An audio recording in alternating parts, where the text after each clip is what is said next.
Something important is unfolding in Washington right now. And if you care about immigration, border policy, or the future of how the United States manages its immigration system, this is a moment you need to understand.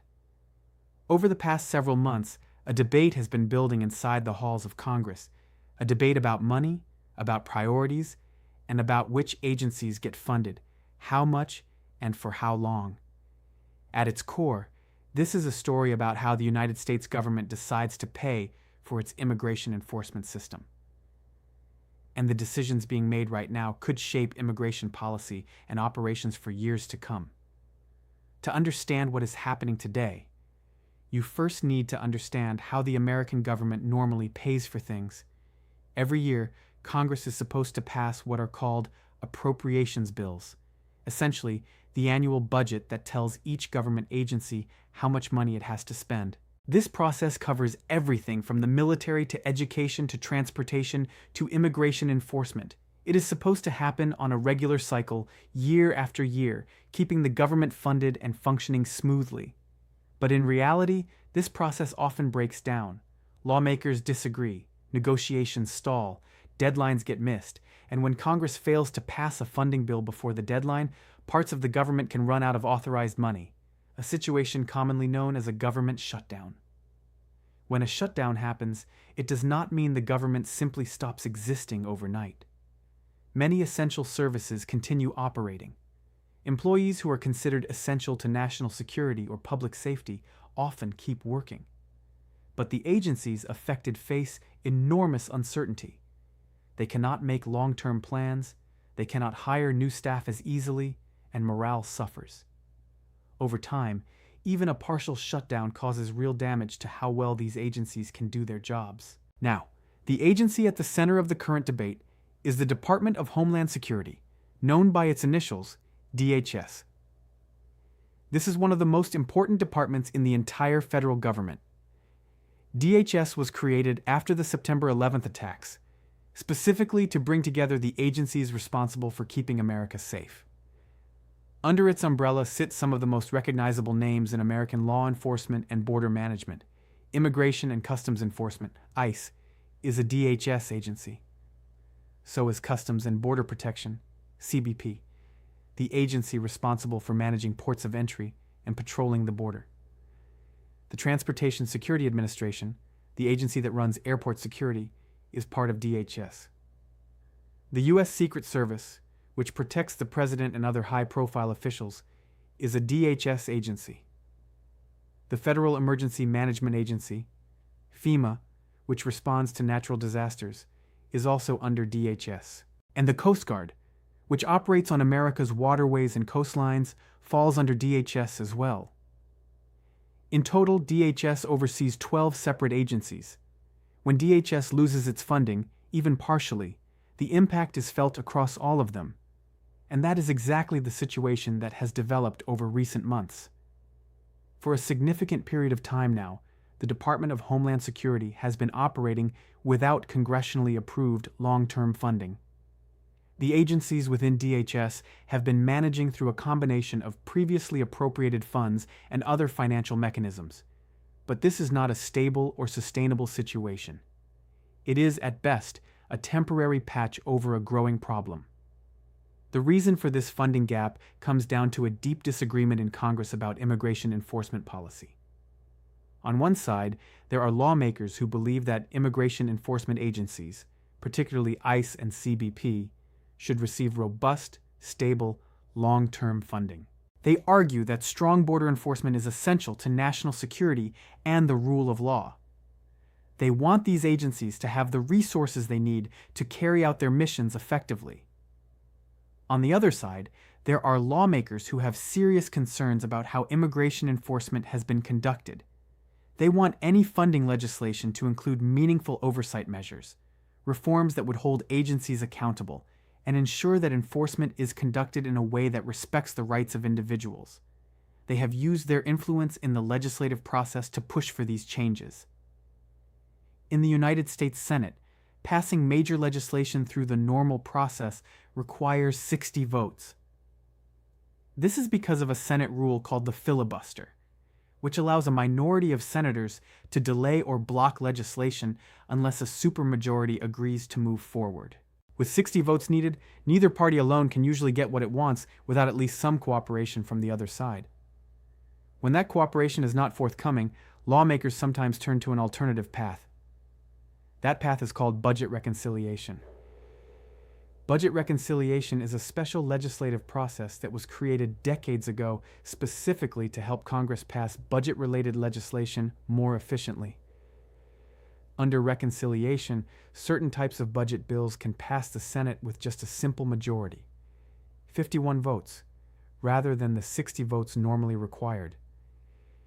This means that if one party holds enough seats, they can pass reconciliation legislation entirely on their own, without needing any votes from the other party. Reconciliation is not a new or unusual tool. It has been used by both major political parties at various points in American history to pass significant legislation. It is a legitimate part of the congressional process, but it is also a path that tends to generate controversy because it allows one party to move forward without needing the other side's agreement. Now, here is the key thing to understand about reconciliation. You cannot just jump straight into it. There is a required first step. Before Congress can use the reconciliation process to pass an actual funding bill, both the House and the Senate must first agree on what is called a budget resolution, sometimes referred to as a budget blueprint or budget framework. Think of the budget resolution as a map. It does not itself move any money, fund any agency, or make any specific policy changes. What it does is set the overall framework, establishing the broad spending and revenue targets that the eventual reconciliation bill must fit within. Once both chambers pass the same budget resolution, the door to the reconciliation process officially opens. This is precisely where the current situation in Washington stands. The Senate has already moved forward and passed a budget resolution. This blueprint specifically relates to funding for immigration enforcement agencies, ICE and Customs, and Border Protection. The resolution, if followed through to completion, would open the pathway for a reconciliation bill that could fund these agencies for an extended period, potentially covering the next several years of operations. But a budget resolution passed by the Senate alone is not enough. For the reconciliation process to move forward, the House of Representatives must pass the exact same resolution. And that is where things get complicated. The House of Representatives operates with its own internal dynamics. The majority party holds a very narrow margin, meaning they can only afford to lose a small number of votes before a piece of legislation fails. In that environment, internal disagreements within the majority party can be just as consequential as opposition from the other side. Within the House, there are different factions with different priorities. Some members want to move forward as quickly as possible.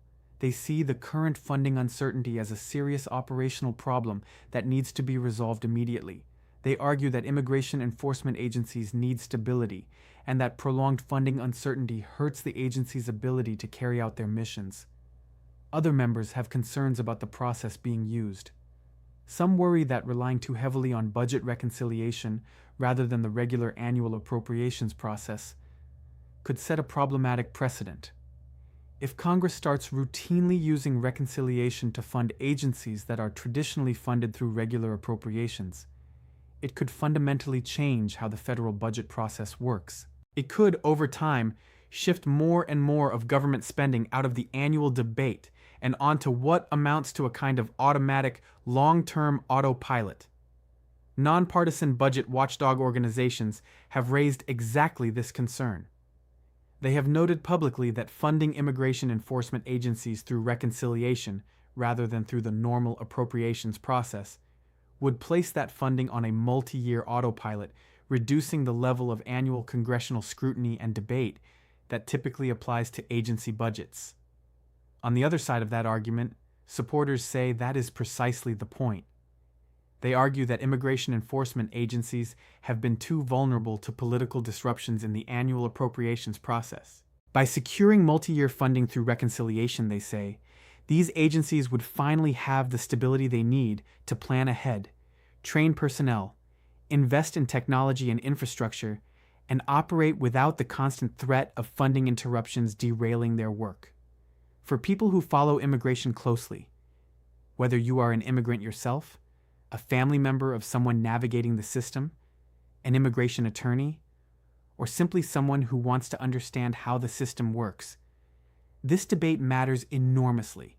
Here is why. The agencies at the center of this funding discussion, ICE and CBP, are the agencies that carry out deportations, manage detention facilities, patrol the border, process people at ports of entry, and enforce immigration law across the interior of the United States. How well they are funded, how stable their operations are, and what oversight mechanisms are in place all directly affect what happens to real people, families, individuals, communities, who interact with the immigration system every day. When these agencies face funding uncertainty, the effects ripple outward in ways that are not always visible from the outside. Personnel decisions get delayed, training programs get disrupted, staffing levels become harder to maintain. Equipment and technology upgrades get pushed back, and for an agency like ICE or CBP, these operational problems eventually translate into real-world outcomes, backlogs, delays, inconsistencies in enforcement. At the same time, the debate over funding is always also a debate over priorities. When Congress decides to fund an agency at a certain level, through a certain process, with certain conditions attached, those decisions reflect choices about what the country values, what it is trying to accomplish, and how it believes those goals should be achieved. That is why the current moment in Washington is not just a procedural story about budget resolutions and reconciliation votes. It is a story about the direction of American immigration policy, about whether the country will move toward a more stable, long-term enforcement structure, or whether the ongoing political battles over immigration will continue to create uncertainty and disruption in the agencies responsible for carrying out whatever immigration laws Congress passes. Beyond ICE and CBP, there is a second, equally important piece of this story. While the reconciliation track is focused specifically on immigration enforcement agencies, there is a separate legislative effort to address funding for the rest of DHS, all the other agencies that have also been affected by the current funding situation. Remember, DHS is not just ICE and CBP. It is also the Secret Service, the TSA, FEMA, the Coast Guard, and several other agencies.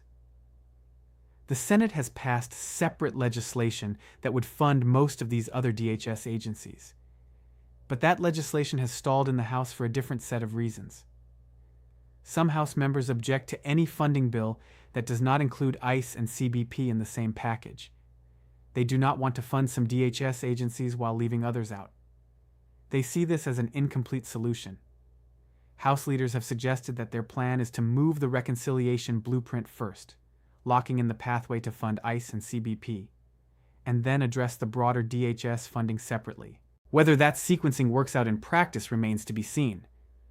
What is clear is that the timeline is pressing. Funding deadlines do not move on their own. The longer this situation continues unresolved, the more strain it puts on the agencies involved, the people who work for them, and the people whose lives are affected by their operations. For the Transportation Security Administration alone, the funding uncertainty has already had measurable consequences. A significant number of TSA officers have left the agency since the current funding situation began. With millions of travelers passing through American airports every single day, any degradation in airport security staffing is a serious concern, not just for immigration, but for basic public safety. For the Secret Service, the situation carries its own urgency. The Secret Service is responsible for some of the most sensitive protective duties in the United States government. Operating under financial uncertainty, without stable, long-term congressionally approved funding, is not a situation that any national security professional would consider acceptable. For the Coast Guard, which conducts search and rescue operations, interdicts drug smuggling at sea, enforces maritime law, and responds to environmental disasters, the funding gap creates real operational constraints that affect its ability to carry out all of these missions simultaneously. And for FEMA, which exists specifically to respond to natural disasters, hurricanes, floods, wildfires, tornadoes, Funding uncertainty raises questions about preparedness and response capacity at exactly the moments when Americans most need that agency to function at full capacity. So the stakes of this debate extend far beyond immigration. Immigration is at the political center of the controversy, but the funding resolution, or its continued absence, will ultimately affect the full range of what DHS does and how well it can do it. Now, stepping back and looking at the bigger picture, what does all of this tell us about how immigration policy gets made in the United States? One of the most important things it illustrates is just how intertwined immigration policy is with the broader machinery of American government. Immigration is not just a policy question. It is a budget question, a legislative process question, a national security question, and a question about the balance of power between different branches and different chambers of government. The agencies that enforce immigration law do not operate in isolation. They exist within a complex web of funding relationships, congressional oversight, legal requirements, and operational dependencies. What happens in a Senate committee hearing, or on the floor of the House, or in a budget negotiation between party leaders? All of it eventually flows downstream and affects what happens at a border crossing, in an immigration court, in a detention facility, or in a community where an enforcement operation takes place. For immigrants living in the United States, documented or undocumented, understanding this bigger picture matters, because the political and legislative decisions being made in Washington are not abstract. They translate eventually into real operational realities. More agents or fewer. More resources for processing or longer backlogs. Stronger oversight mechanisms or fewer checks on enforcement. For people outside the United States who are considering immigration as a possibility for their future, these dynamics also matter. The stability of immigration agencies, the consistency of enforcement and processing, and the overall direction of immigration policy all affect the experience of navigating the American immigration system and the likelihood of different outcomes for different types of cases. The coming days and weeks in Washington will go a long way toward determining which direction things move. The House vote on the budget resolution, if and when it happens, will be the immediate test of whether the reconciliation pathway moves forward. From there, the process of actually writing and passing the reconciliation funding bill would begin. A process with its own deadlines, negotiations, and political pressures. Congressional leaders have set an ambitious target of completing the full process by early June. Whether that timeline holds will depend on whether internal disagreements within the House majority can be resolved, whether the budget resolution passes without major changes, and whether the reconciliation bill itself can be drafted and moved through both chambers quickly.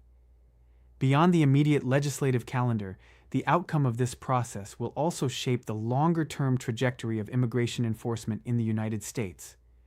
Multi-year funding, if it passes, would represent a significant structural shift in how ICE and CBP are resourced.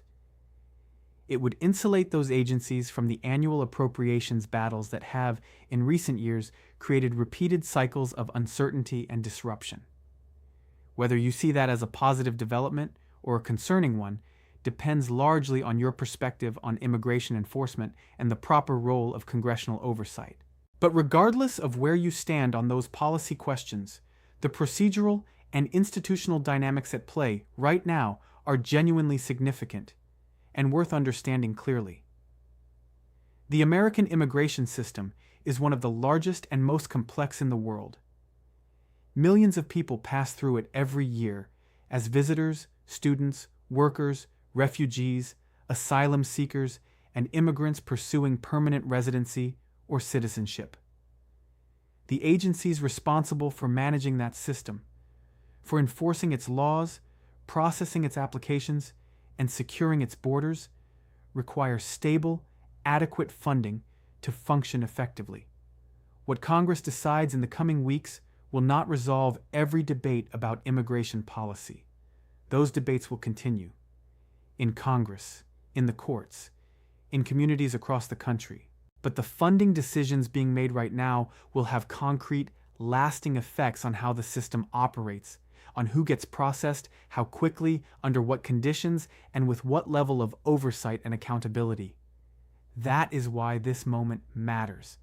Not just as a political story, but as a story about institutions, about resources, and about the practical realities of how one of the world's most consequential immigration systems actually functions, and who decides how it gets paid for. Stay informed. These decisions are happening now, and their effects will be felt for years to come.